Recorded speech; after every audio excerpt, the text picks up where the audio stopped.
నమస్కారం uptake jobs కి స్వాగతం నేను మీ వివేక్ ఇవాళ కరెంట్ అఫైర్స్ లో భాగంగా మనం చర్చించుకోబోయే కరెంట్ అఫైర్స్ కొన్ని నాట్ సింగిల్ కరెంట్ అఫైర్ అందులో ముఖ్యమైన మనం ఒకసారి గమనిస్తే గనక హైదరాబాద్లోని నెహ్రూ జూలాజికల్ పార్క్ ఏదైతే ఉందో అందులో అత్యంత పెద్దదైన తాబేలు మరణించింది. ఒక విధంగా చెప్పాలి అని అంటే ఇది నెహ్రూ జూలాజికల్ పార్క్ కన్నా ముందు హైదరాబాద్లోనే వేరొక చోట ఉండేది. ఆ చోట ఏంటో మీకు తెలిస్తే గనక కింద కామెంట్ సెక్షన్లో కామెంట్ చేసి చెప్పండి. దీని గురించి తెలుసుకోవడం ఎందుకు అంత ఇంపార్టెంట్ అంటే because Charles Darwin evolution of the species అనే అంశానికి సంబంధించి ఏదైతే జాతి తాబేలు మరణించిందో ఆ జాతి తాబేళ్ల మీదే ఎక్కువగా అధ్యయనం చేశారు కాబట్టి definitely it will gain too much of prominence. అలానే భారతదేశంలో ఉన్న పశువులు ఏవైతే ఉన్నాయో అవి మనం ఎంత కాదన్నా సరే ఒక విధంగా అవి సంపదే. అవి ఆవులు అవ్వచ్చు, బర్రెలు అవ్వచ్చు, మేకలు అవ్వచ్చు, గొర్రెలు అవ్వచ్చు. వీటన్నిటికీ అంట బర్త్ సర్టిఫికేట్, డెత్ సర్టిఫికేట్తో పాటు ఆధార్ కార్డు కూడా ఇస్తారంట. మనుషులకే ఆధార్ కార్డు పెద్ద సమస్య వచ్చి పడితే మరి ఇప్పుడు ఈ జంతువులు లేదు పశువులకి సంబంధించిన ఆధార్ కార్డు ఎంతవరకు ఉపయోగపడుతుంది? వీటికి సంబంధించిన పూర్తి సమాచారం తెలుసుకుందాం. But here you can also go through the logo. So ఈ భారత్ పశు సంపద ఏదైతే ఉందో అది department of animal husbandry and dairying అలానే నేషనల్ డైరీ డెవలప్మెంట్ బోర్డు వీళ్ళిద్దరూ కూడా సంయుక్తంగా నిర్వహిస్తున్నారు. And it's a joint venture between those two departments or institutions. అలానే ఇక్కడ మీరు చిత్రపటంలో షీనా రాణి గారిని గమనించవచ్చు. ఈవిడికి 2016వ సంవత్సరంలో సైంటిస్ట్ ఆఫ్ ద ఇయర్ పురస్కారం లభించింది. అలానే ఈవిడ ఇటీవల వార్తల్లో దివ్యపుత్రిక అనే పేరుతో బాగా పాపులర్ అయ్యారు. ఇంతకీ ఎందుకు దివ్యపుత్రి లేదు దివ్యపుత్రిక అని పిలుస్తూ ఉన్నారు? ఇంతకీ ఆ దివ్య ఏంటి అసలు? ఆ దివ్య ఒక మిషనా? ఆ దివ్య ఒక మిజైలా ఏంటి? ఇలా మనం షీనా రాణి గారి గురించి కూడా తెలుసుకుందాం. అలానే అప్టేక్ జాబ్స్ అన్ని ఫుల్ కోర్సెస్ మీద కూడా 80% భారీ డిస్కౌంట్ ప్రొవైడ్ చేస్తుంది. టీఎస్పీఎస్సీ అవ్వచ్చు, ఏపీఎస్సీ అవ్వచ్చు, గ్రూప్ 1 అవ్వచ్చు, గ్రూప్ 2 అవ్వచ్చు, కోర్స్ ఏదైనా సరే దట్టు టీఎస్పీఎస్సీ గ్రూప్ 1, గ్రూప్ 2 అలానే ఏపీఎస్సీ గ్రూప్ 2 మెయిన్స్కి సంబంధించి section wise test series with video explanation దీంతో ఇంటిగ్రేట్ చేయబడింది. ఆ ఇంటిగ్రేట్ చేసిన ఫుల్ కోర్స్ ప్రైస్ 2000 రూపీస్ అనమాట. ఒకవేళ వీడికి సంబంధించి మీకు ఏ విధమైన సందేహాలు ఉన్నా సరే 9133449696 నెంబర్కి కాల్ చేయండి. On that note let's get into the details of today's current affair. But wait before getting into the details, రేపు 20వ తారీఖు, ఇవాళ తారీఖు 18 సోమవారం, రేపు 20వ తారీఖు అంటే ఎల్లుండి బుధవారం నాడు అప్టేక్ జాబ్స్ యాప్లో టీఎస్పీఎస్సీ గ్రూప్ 2కి సంబంధించి ఒక ఫ్రీ టెస్ట్ ఉందన్నమాట. ఇది మీరు అందరూ కూడా రాయొచ్చు, there is nothing to worry about it. కాకపోతే చాలామందికి ఉన్న సందేహం ఈ ఫ్రీ టెస్ట్ని ఎలా అటెంప్ట్ చేయాలి, ఎలా రాయాలి అని. మీలో ఎవరైనా ఒకవేళ ఆల్రెడీ అప్టేక్ జాబ్స్ యాప్ని ఇన్స్టాల్ చేసుకుని సైన్ అప్ అయ్యి లాగిన్ అయ్యి ఉంటే కనుక మీకు ఎటువంటి ఇబ్బంది ఏమీ లేదు. నేను ఇప్పుడు చూపిస్తాను, ఈజీగా మీరు టెస్ట్ అటెంప్ట్ చేయొచ్చు. ఒకవేళ ఎవరైతే ఇప్పటివరకు అప్టేక్ జాబ్స్ యాప్ని ఇన్స్టాల్ చేయలేదో మీరు ముందుగా గూగుల్ ప్లే స్టోర్లోకి వెళ్ళి యాప్ని ఇన్స్టాల్ చేసుకుని ముందు మీ డీటెయిల్స్ అన్నీ సబ్మిట్ చేసి సైన్ అప్ అవ్వండి. సైన్ అప్ అయిన తర్వాత మీరు లాగిన్ అవ్వండి. ఎవరైతే ఆల్రెడీ లాగిన్ అయిపోయారో వాళ్ళకి ఈ విధంగా హోమ్ పేజ్ కనిపిస్తుంది. ఇక్కడ మీరు హోమ్ పేజ్ని జాగ్రత్తగా గమనిస్తే ఇక్కడ పక్కన మై కోర్సెస్ అని ఉంది. ఆ మై కోర్సెస్ మీద క్లిక్ చేస్తే కనుక అప్టేక్ జాబ్స్ ఏవైతే కోర్సెస్ ప్రొవైడ్ చేస్తుందో అవన్నీ కూడా మీకు కనిపిస్తాయి. టీఎస్పీఎస్సీ గ్రూప్ 1 ప్రిలిమ్స్కి సంబంధించి ఆల్రెడీ మన 10 మార్చి టెస్ట్ సిరీస్ స్టార్ట్ అయిపోయిందా? ఏపీఎస్సీ గ్రూప్ 2 మెయిన్స్కి సంబంధించి రేపు 24 మార్చి అంటే వచ్చే ఆదివారం నుంచి స్టార్ట్ అవబోతుందా? టీఎస్పీఎస్సీ గ్రూప్ 2కి సంబంధించి ఎల్లుండి నుంచి స్టార్ట్ అవుతుంది. సో ఇప్పుడు ఉదాహరణకు ఒకవేళ టీఎస్పీఎస్సీ గ్రూప్ 2 ఒకవేళ మీరు ఫ్రీ టెస్ట్ అవుతుందో దాన్ని రాయాలనుకుంటున్నారు. సో టీఎస్పీఎస్సీ గ్రూప్ 2 మీద క్లిక్ చేస్తే దానికి సంబంధించిన ఫుల్ కోర్స్ వస్తుంది. అండ్ రిమెంబర్ ఈ section wise test with video explanation ఏదైతే ఉందో ఇది ఫుల్ కోర్స్తో ఇంటిగ్రేట్ చేయడం జరిగింది. సో మీరు ఒకవేళ ఫుల్ కోర్స్ని పర్చేస్ చేస్తే కనుక ఈ section wise test series with video explanation దాంతోపాటు వచ్చేస్తుంది. కానీ నాకు ఫుల్ కోర్స్ వద్దు అంటే కనుక మీరు దాన్ని సెపరేట్గా పర్చేస్ చేయొచ్చు. సో అలా ఏదైతే కోర్స్ ఉందో టీఎస్పీఎస్సీ గ్రూప్ 2కి సంబంధించి అవన్నీ మీరు ఇక్కడ గమనించవచ్చు. సరే, మీరు ఫ్రీ టెస్ట్ ఇవ్వాలనుకుంటున్నారు కదా, ఈ సెక్షన్ వైజ్ టెస్ట్ సిరీస్ మీద క్లిక్ చేయండి. సో దాని లోపలికి వెళ్తే మీరు ఏ రోజున ఏ టెస్ట్ ఉంది అనేది మీకు ఇక్కడ షెడ్యూల్ కనిపిస్తుంది కదా. సో 20వ తారీఖు మొట్టమొదటి టెస్ట్ ఫ్రీ టెస్ట్. సో దాని మీద క్లిక్ చేస్తే కనుక మీకు ఈ విధంగా ఇంటర్ఫేస్ ఉంటుంది. అలానే ఆ టెస్ట్కి సంబంధించిన వీడియో ఎక్స్ప్లెనేషన్, ఆ టెస్ట్కి సంబంధించిన మెటీరియల్ టెస్ట్ అయిపోయిన తర్వాత యాప్లో అప్లోడ్ చేయడం జరుగుతుంది. సో మీరు టెస్ట్ అటెంప్ట్ ఇవ్వాలనుకుంటున్నారు కాబట్టి మీరు టెస్ట్ మీద క్లిక్ చేస్తే చాలు. సో అలా మీరు 20వ తారీఖు ఎల్లుండి బుధవారం టీఎస్పీఎస్సీ గ్రూప్ 2కి సంబంధించి ఫ్రీ టెస్ట్ని అటెంప్ట్ చేయొచ్చు. ఒకవేళ మీరు ఫుల్ కోర్స్ని పర్చేస్ చేసి దాంట్లోని సెక్షన్ వైజ్ టెస్ట్ సిరీస్ని ఒకవేళ పొందాలి అని అనుకుంటే మీకు full course with test series 2500 రూపాయలకి లభిస్తుంది. లేదు మాస్టర్ నాకు only section wise test series with video explanation అదొక్కటి సెపరేట్గా దొరికితే చాలు అనుకుంటే కనుక మీకు 499 రూపాయలకి లభిస్తుంది. ఒకవేళ వీటికి సంబంధించి మీకు ఏమైనా డౌట్స్ ఉన్నట్టయితే అది టీఎస్పీఎస్సీ గ్రూప్ 1 అవ్వచ్చు, గ్రూప్ 2 అవ్వచ్చు, ఏపీఎస్సీ గ్రూప్ 2 మెయిన్స్ అవ్వచ్చు, వీటికి సంబంధించి మీకు ఏ విధమైన డౌట్ ఉన్నా అన్ని కోర్సెస్కి సంబంధించి ఏ విధమైన డౌట్ ఉన్నా సరే మీరు హ్యాపీగా ఇక్కడ కనిపిస్తున్న నెంబర్కి కాల్ చేయండి. 9133449696. We are ready to help you out. So ఏది ఏమైనా సరే మీ అందరికీ ఆల్ ది బెస్ట్ చెప్తూ let's get into today's current affair. So మనం ముందుగా డిస్కస్ చేయబోయే కరెంట్ అఫైర్ ఏంటంటే హైదరాబాద్ నెహ్రూ జూలాజికల్ పార్క్ లేదా హైదరాబాద్ నెహ్రూ జంతు ప్రదర్శనశాల ఏదైతే ఉందో దానికి సంబంధించి ఒక అంశం చరిత్రలో చేర్చబడింది. ఏంటి అని అంటే, Hyderabad zoo's star tortoise Chanakya dies at the age of 125. తాబేళ్ళు బాగా ఎక్కువ కాలం బ్రతుకుతాయన్న సంగతి మనలో చాలామందికి తెలుసు. కొన్ని తాబేళ్ళు 200 సంవత్సరాలు, 250 సంవత్సరాలు, 300 సంవత్సరాలు కూడా బ్రతుకుతూ ఉంటాయి, జైన్ టార్టాయిస్లు. సో అలా వాటికి సంబంధించి ఒక టార్టాయిస్ మన నెహ్రూ జూలాజికల్ పార్క్లో ఉండేది. దాని పేరు చాణక్య. 125 సంవత్సరాల వయసులో అది మరణించింది. ఎక్కడ మరణించింది? నెహ్రూ జూలాజికల్ పార్క్లో. ఇప్పుడు మనం జాగ్రత్తగా గమనిస్తే దీని మీద ఒకళ్ళు క్వశ్చన్స్ అడిగితే ఏ విధంగా అడగచ్చు, జాగ్రత్తగా గమనించండి. ఇటీవల వార్తల్లో నిలిచిన చాణక్య అనే తాబేలుకి సంబంధించి క్రింది వాటిలో సరైన వాక్యాలు ఏవి అని అడగచ్చు.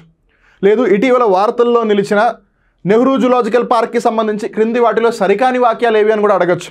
నెహ్రూ జూలాజికల్ పార్క్ అని అడగచ్చు, చాణక్య అనే టార్టాయిస్ గురించి అడగచ్చు. వాటి కింద ఆప్షన్స్ లేదు సెంటెన్సెస్లో చాణక్య ఏ జాతి తాబేలు అని అడగవచ్చు. ఈ జాతి తాబేలు ఇంతకు ముందు ఎప్పుడైనా వార్తలు బాగా ప్రఖ్యాతిగాంచిందా అంటే చార్ల్స్ డార్విన్ సమయంలో. చార్ల్స్ డార్విన్ ఏదైతే ఎక్స్పెరిమెంట్స్ చేశాడో, ఏదైతే తను ఎవల్యూషన్ ఆఫ్ స్పీసీస్ ఇచ్చాడో వాటిని బాగా స్టడీ చేశాడు అనమాట, ఆ రకం తాబేళ్ళని. సో అలా వాటికి సంబంధించి ఏ విధంగా క్వశ్చన్ అడగచ్చు. సో అందుకే మనం కొంచెం సమాచారం తెలుసుకుందాం. సో ఇటీవల నెహ్రూ జూలాజికల్ పార్క్లో మరణించిన తాబేలు పేరేంటి? చాణక్య. సో చాణక్య ఎట్లాగో మీరు పేరు గుర్తుపెట్టుకుంటారు నాకు తెలుసు. చాణక్యకి సంబంధించి క్రింది వాటిలో వాక్యం అని అన్నప్పుడు ఇది యాక్చువల్గా ఫస్ట్ నుంచి కూడా నెహ్రూ జూలాజికల్ పార్క్లో లేదు. నెహ్రూ జూలాజికల్ పార్క్ రాకముందు లేదా ఎస్టాబ్లిష్ చేయకముందు ఇది పబ్లిక్ గార్డెన్స్లో ఉండేది. ప్రస్తుతం నాంపల్లి అనే ప్రాంతం ఉందా హైదరాబాద్లో, ఎవరైతే ఉంటారో వాళ్ళకి నాంపల్లి తెలుసు. ఆ నాంపల్లిలో పబ్లిక్ గార్డెన్స్ అని ఒకటి ఉంది. ఆ పబ్లిక్ గార్డెన్స్ని బాగ్ ఏ ఆమ్ అని కూడా పిలుస్తారు. ఆమ్ అంటే సాధారణం అని అర్థం, బాగ్ అంటే గార్డెన్ అని అర్థం. అంటే సాధారణంగా అందరికీ కూడా అలౌ చేశారు అటువంటి ఒక ఉద్యానవనం, అటువంటి ఒక గార్డెన్ కాబట్టి దాన్ని పబ్లిక్ గార్డెన్స్ అని ఇంగ్లీష్లో పిలిచేస్తున్నారు. సో ఒకప్పుడు పబ్లిక్ గార్డెన్స్లో యానిమల్ ఎంక్లోజర్స్ కూడా ఉండేవన్నమాట. సో ఈ చాణక్య అనే తాబేలు ఏదైతే ఉందో ముందు అక్కడ ఉండేది, తర్వాత అక్కడి నుంచి దాన్ని నెహ్రూ జూలాజికల్ పార్క్కి తీసుకువెళ్ళారు. సో నెహ్రూ జూలాజికల్ పార్క్ ఉన్న దగ్గర నుంచి ఈ చాణక్య అక్కడే ఉంది అండ్ తన ప్రాణాలు కూడా అక్కడే వదిలేసింది. It is the oldest park in Hyderabad and was built by the 7th Nizam.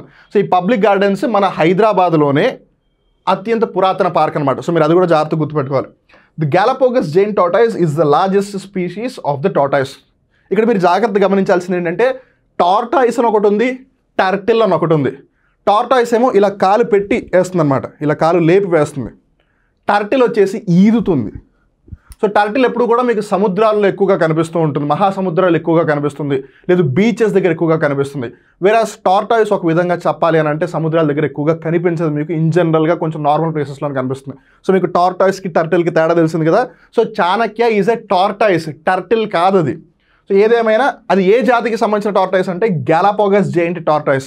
ఈ గ్యాలపోగస్ జైంట్ టార్టాయిస్లు టార్టాయిస్ జాతుల్లోనే అతి పెద్దదే అనమాట. వీటి మీదే చార్లెస్ డార్విన్ గారు అధ్యయనం చేశారు, దాని ఆధారంగా ఎవల్యూషన్ ఆఫ్ స్పీసీస్ ఇచ్చారు. అఫ్కోర్స్ ఇది ఒకటే కాదు, చాలా జంతువులు ఉన్నాయి and one among those was Galapagos టార్టాయిసెస్.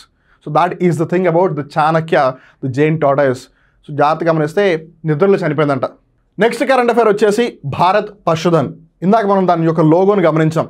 Bharat India తెలిసిపోతుంది, పశు అంటే యానిమల్స్ తెలిసిపోతుంది, ధన్ అంటే ఒక విధంగా చెప్పాలంటే వెల్త్, సంపద అని చెప్పచ్చు. భారతదేశంలో ఉన్న పశువుల సంపద. ఇంతకీ ఇది ఏం చేస్తోంది? ఎవరికి లాభం దీనివల్ల? జంతువులకి లాభమా, మనుషులకి లాభమా, ఏంటి అసలు ఇది? Let's get into the details.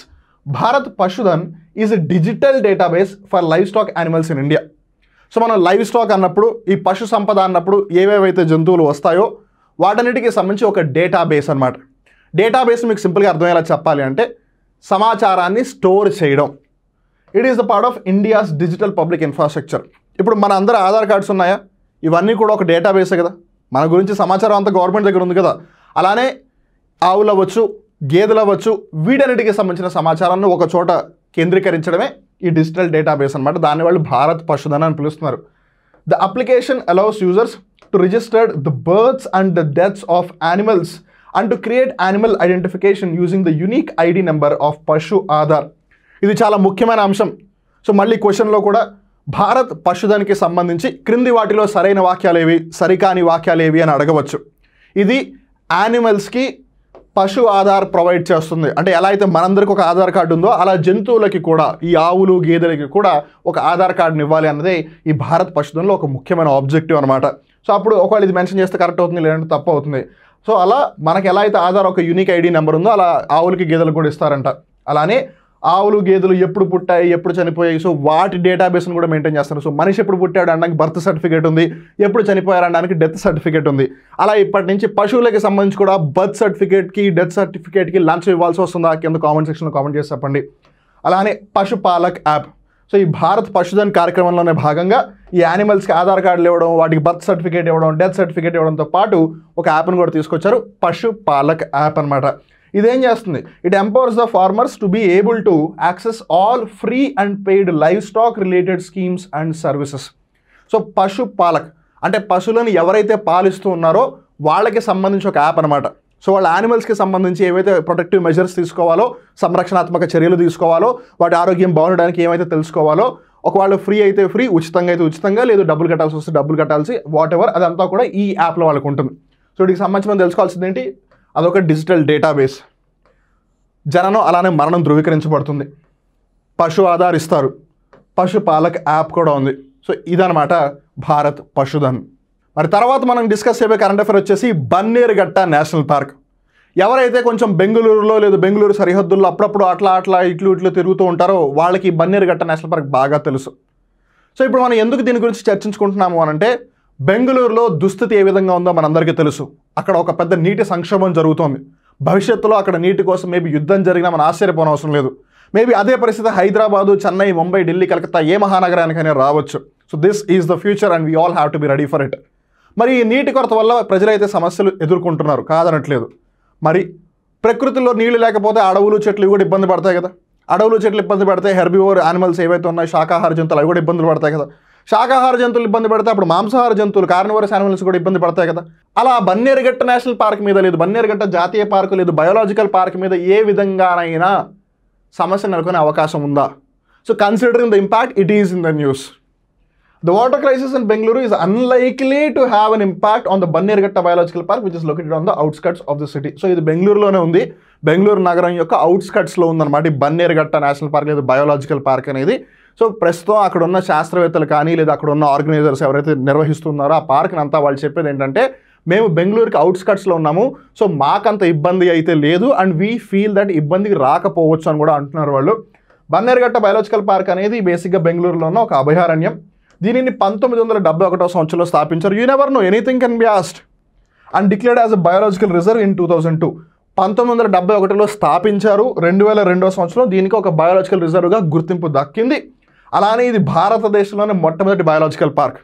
Bengaluru వార్తలో ఉంది, water crisis Bannerghatta biological park. వాళ్ళు ఒక స్టేట్మెంట్ కూడా ఇచ్చారు, which is really very important. ఎందుకంటే అందరూ ఇబ్బంది పడుతుంటే మేము ఇబ్బంది పడకపోవచ్చు అని అంటున్నారు. So which is like a big controversial కొంతమందికి.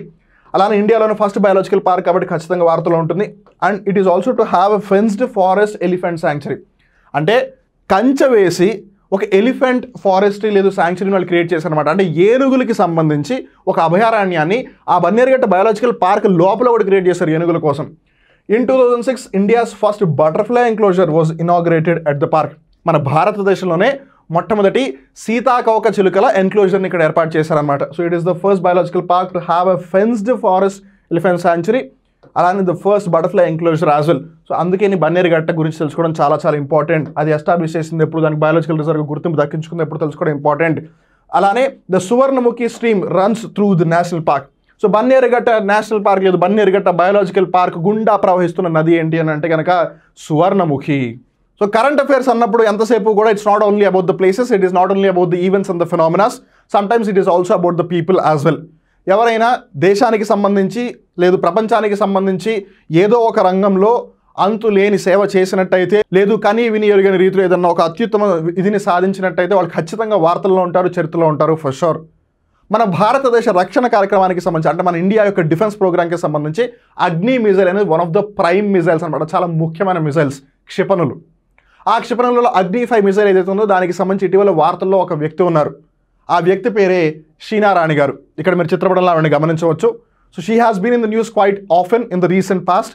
సో ఖచ్చితంగా ఆవిడ గురించి క్వశ్చన్ అడిగే అవకాశం ఉంటుంది. సో దానికి సంబంధించిన వివరాలు చూద్దాం. A distinguished scientist from Hyderabad based, and considering Telangana, Andhra Pradesh అయినా సరే Hyderabad important. So Hyderabad based ఏదైతే డిఆర్డిఓ యొక్క ఒక విభాగం అడ్వాన్స్డ్ సిస్టమ్స్ ల్యాబొరేటరీ ఉందో అందులో ఈవిడ పనిచేస్తారనమాట. So considering that it has gained too much prominence, she led a DRDO team for mission Divyastra. India's made in flight test of the Agni five missile. So Agni five మిసైల్కి సంబంధించి మొట్టమొదటిసారిగా ఏదైతే ప్రయోగం చేశారో దానికి సంబంధించి పెట్టుకున్న పేరు మిషన్ దివ్యాస్త్ర. అగ్ని-1, అగ్ని-2, అగ్ని-3, అగ్ని-4, అగ్ని-5 ఇది బేసిక్గా ఇండియా యొక్క డిఫెన్స్ కేపబిలిటీస్ని పెంచడానికి ఎంతగానో కృషి చేసిన ఒక క్షిపణి అని చెప్పొచ్చు. సో దాంట్లో 5 obviously will be the most upgraded version. దానికి సంబంధించి మొదటి ఫ్లైట్ టెస్ట్ అంటే obviously it will be gaining two much prominence. కాబట్టి మిషన్ దివ్యాస్త్ర వార్తల్లో ఉంటుంది, షీనా రాణి గారు వార్తల్లో ఉంటారు, అందుకే మనం ఖచ్చితంగా తెలుసుకుని తీరాలి. She was awarded with the prestigious scientist of the year award in 2016. So క్రింది వాక్యాలలో ఇటీవల వార్తల్లో నిలిచిన షీనా రాణి గారికి సంబంధించి సరైన వాక్యం ఏది లేదు, సరికాని వాక్యం ఏది? ఆవిడికి 2016వ సంవత్సరంలో ఉత్తమ వైజ్ఞానికురాలుగా లేదు scientist of the year award వచ్చింది, లేదు ఆవిడ డిఆర్డిఓకి సంబంధించి అడ్వాన్స్ సిస్టమ్ ల్యాబొరేటరీలో పనిచేస్తారు, లేదు ఈ సంస్థ లేదు ఈ విభాగం హైదరాబాద్లో ఉంది, లేదు ఆవిడ ఇటీవల మిషన్ దివ్యాస్త్రకి సంబంధించి వార్తల్లో నిలిచారు, లేదు ఇది బేసిక్గా మిషన్ దివ్యాస్త్ర అగ్ని-5 మిసైల్కి సంబంధించింది. ఇలా క్వశ్చన్ ఏ విధంగా అడగచ్చు, మీరు అందరూ జాగ్రత్తగా గుర్తుపెట్టుకోవాలి. సో ఇక్కడిది వాళ్ళ కరెంట్ అఫైర్ ఎపిసోడ్ ముగుస్తుంది. జాగ్రత్తగా గుర్తుపెట్టుకోండి, అప్టేక్ జాబ్స్ యాప్లో అన్ని కోర్సెస్ మీద కూడా 80% భారీ డిస్కౌంట్ ఉంది. జొమాటో వాడు 80% డిస్కౌంట్ ఇస్తానంటే ఆకలి లేకపోయినా సరే మన యాప్లోకి వెళ్ళి ఏదో ఒకటి ఆర్డర్ చేస్తూ ఉంటాము. మరి మీ జీవితాలకి సంబంధించి మీకు ఒక మంచి ఉద్యోగం తెచ్చిపెట్టే అవకాశం అప్టేక్ జాబ్స్ కల్పిస్తున్నప్పుడు మీరు ఎందుకు ఉపయోగించుకోరు? This is your chance. TSPSC group 1, TSPSC group 2, APSC group 2 mains ఇలా వీటికి సంబంధించి ఆల్రెడీ సెక్షన్ వైజ్ టెస్ట్ సిరీస్కి సంబంధించి షెడ్యూల్ కూడా ఇవ్వడం జరిగింది. రేపు వచ్చే ఎల్లుండి 20వ తారీఖున టీఎస్పీఎస్సీ గ్రూప్ 2కి సంబంధించి ఫ్రీ టెస్ట్ కూడా ఉంది, దాన్ని ఖచ్చితంగా అటెంప్ట్ చేయండి. You'll also get to know the kind of quality that we do provide. అలానే వీటికి సంబంధించి మీకు ఏ విధమైన డౌట్స్ అయినా సరే 9133449696 కాల్ చేయండి. మీ డౌట్స్ అన్ని క్లారిఫై చేసుకోండి, బాగా ప్రిపేర్ అవ్వండి, బాగా చదవండి, కాన్ఫిడెంట్గా ఉండండి, కష్టపడండి, మీరు అనుకున్నది సాధించండి. Wishing everyone all the very best. మళ్ళీ ఇంకొంచెం కొత్త కరెంట్ అఫైర్ ఎపిసోడ్లో కలుద్దాం. అప్పటి వరకు చూస్తున్నాండి అప్డేట్ జాబ్స్, మిమ్మల్ని మీరు అప్డేట్ చేసుకుంటూ ఉండండి, వీళ్ళైతే పక్కన వాళ్ళని కూడా అప్డేట్ చేయండి. అప్పటి వరకు నేను వివేక్, నమస్కారం.